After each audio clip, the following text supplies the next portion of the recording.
Antayin niyo ako! Bebang! Hala si Princess! Hinabol niya yung tricycle! Bebang! Bilisan mo tumakbo, Princess! Oh no! Manong driver! Ito niyo lang po yung tricycle! Gusto sumakay ni Princess! Nanay!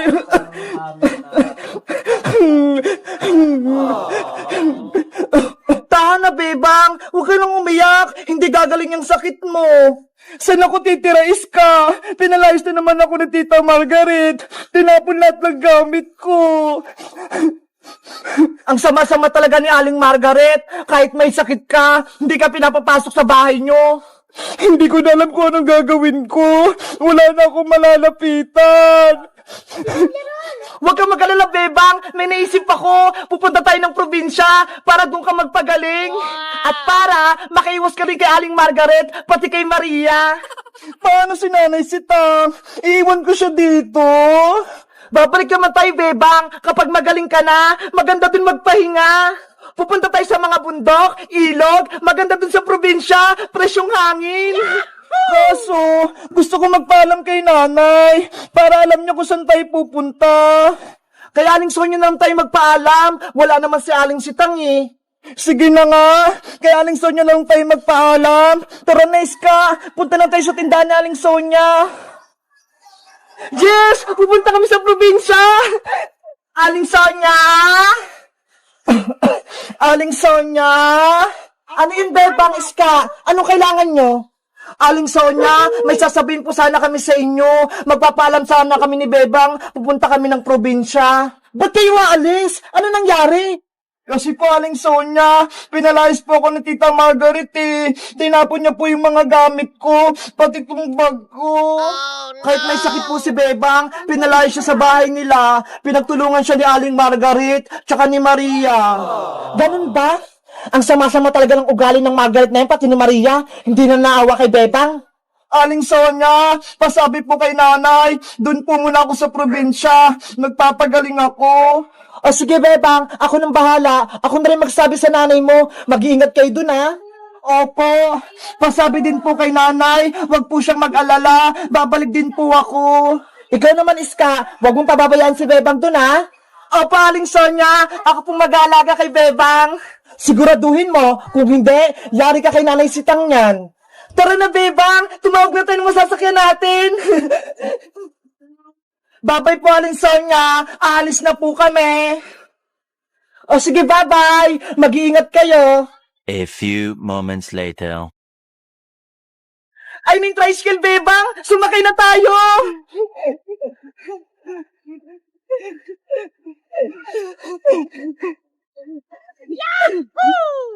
Saan kayo pupunta, Iska?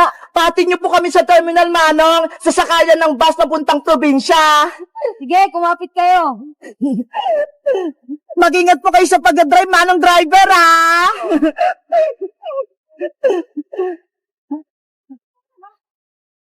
Sila Bebang at Iska, yun na. Aalis sila. Sa kaya sila pupunta? Bebang, antayin niyo ako. Gusto ko sa mama. Antayin niyo ako.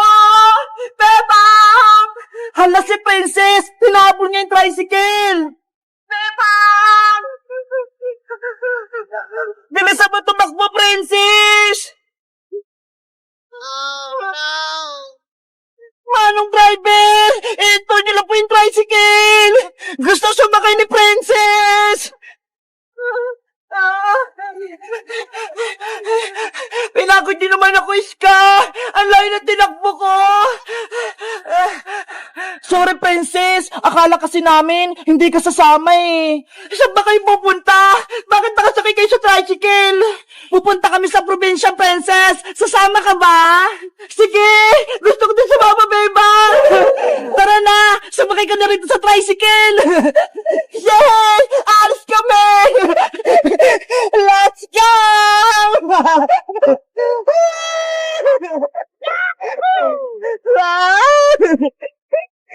Hoy, Princess! Dito ka sa loob! Mahulog ka dyan!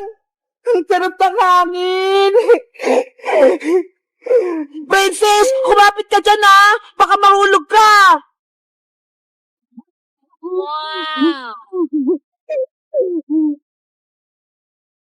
Hello guys! Magandang araw! Ako si Princess! Pupunta kami ni Bebang patinis ka sa probinsya kasi si Bebang may sakit siya doon siya magpapagaling! Sabi ni Ska, maganda raw doon, may mga bundok, pati ilog, masay doon maglaro! Kayo guys, sa probinsya ba kayo nakatira? May ilog din ba sa inyo? Mag-comment lang kayo para sa Part 7! Bye-bye! Sana gumaling na si Bebang!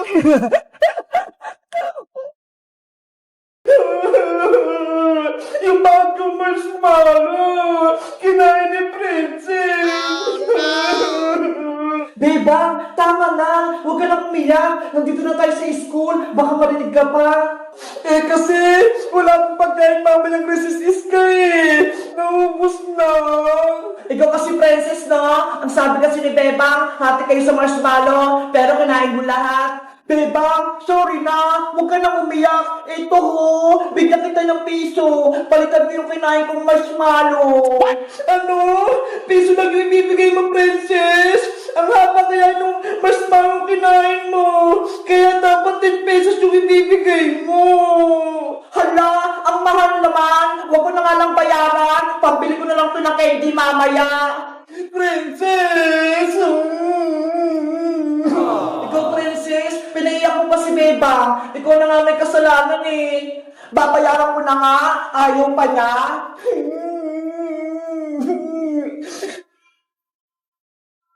Bebang, huwag ka nang umiyak. Andiyan na yung bago nating teacher.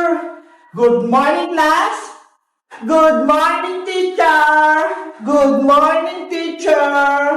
Good morning, teacher. Bakit may umiyak sa class ko? Ano nangyari sa'yo? Nag-iingay si Bebang, teacher, kasi wala po siyang baon. Nako. Bawal ang iyakin dito sa may classroom ko. Kaya, tigilan mo ng iyak mo. Opo. Napagalitan. Ikaw talaga, Princess. Tinawagan mo si Bebang. Class, kilala niyo ba ako? Hindi po, teacher. Okay, magpapakilala ko. Ako si Teacher Maribel Santos, ang class advisor nyo. Kaya dapat, mabait kayo. Huwag pasaway at huwag iyakin sa klase ko. Naiintindihan nyo ba? Opo, Teacher Santos. Ngayon, kayo naman yung magpakilala sa akin. Mauna ka lang din na buhok. Ang pangalan ko po, teacher, ako po si Iska. Ako naman po si Bebang. At ako naman po si Princess, ang pinakamaganda sa lahat. Parang kulang kayo. Sino yung absent? Naku, late na ako. Nagsimula na yung klase. Good morning, teacher. Stop!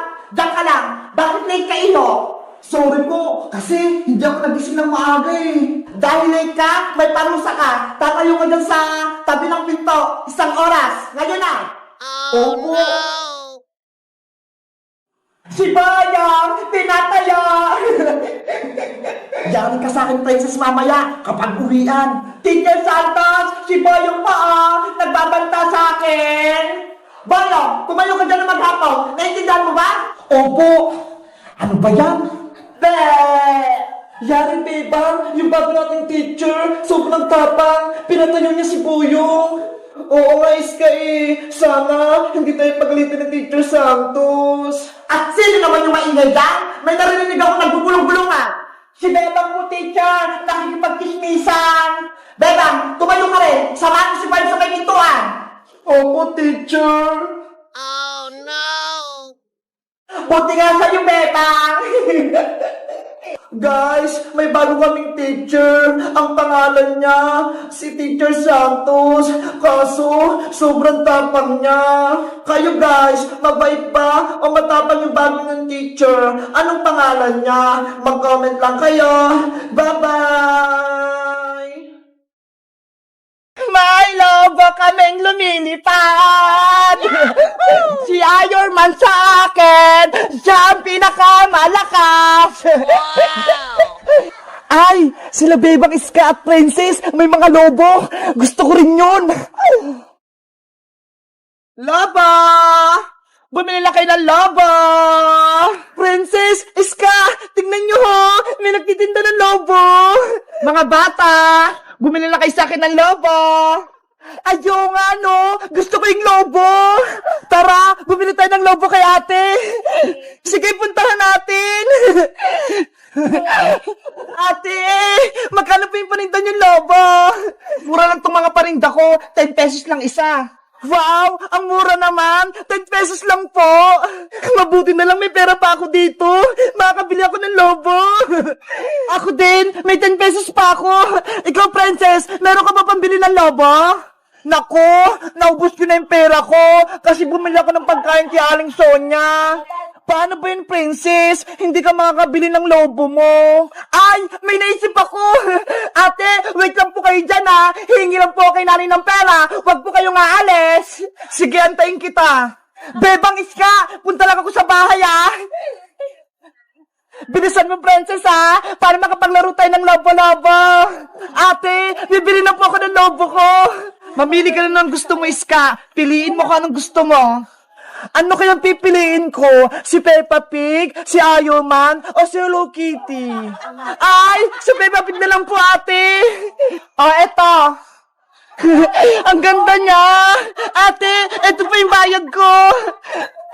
Si Hello Kitty naman po yung bibilin ko, ate. Eto, Bebang, oh, si Hello Kitty. Eto pa yung bayad ko. Ang cute naman ni Hello Kitty. Paras kaming kulay pink. Ate, bibili na po ako ng lobo. May pera na po ako. Eto ha.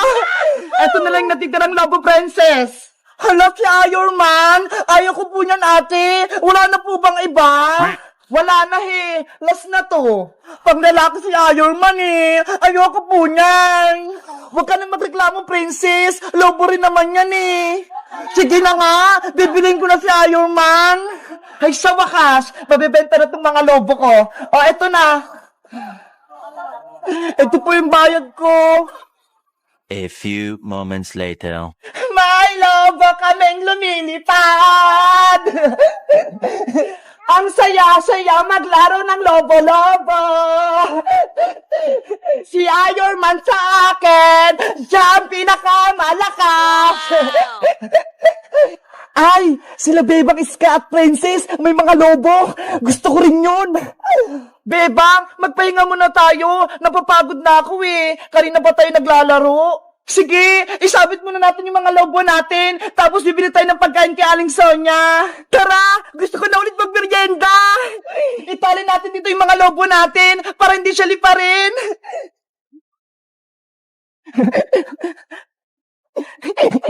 Mga lobo, dito muna kayo ha. Huwag kayong lilipat. Babalik kami. Ayun, iniwan nila yung mga lobo. Mga 3 lobo, akin na kayo. Oh, no! Yahoo! May mga lobo na ako. Ang lakas ng hangin. Nililipad ako. Sino yun? May sumisigaw. Bebang, tulungan niyo ako. Nililipad ako ng mga lobo niyo. Boyong, lobo namin yan. Wag mo yung kunin. Nandito lang ako sa puno. Lagot! Si Boyong tinangay ng hangin! Kasama yung mga lobong binili natin! Bebang! Iska! Tulungan niyo ako! Nililipad ako! Oh no! Nasaan na si Boyong? Hindi ko na siya makita! Nanay! Tulong! Nandito na ako sa moon!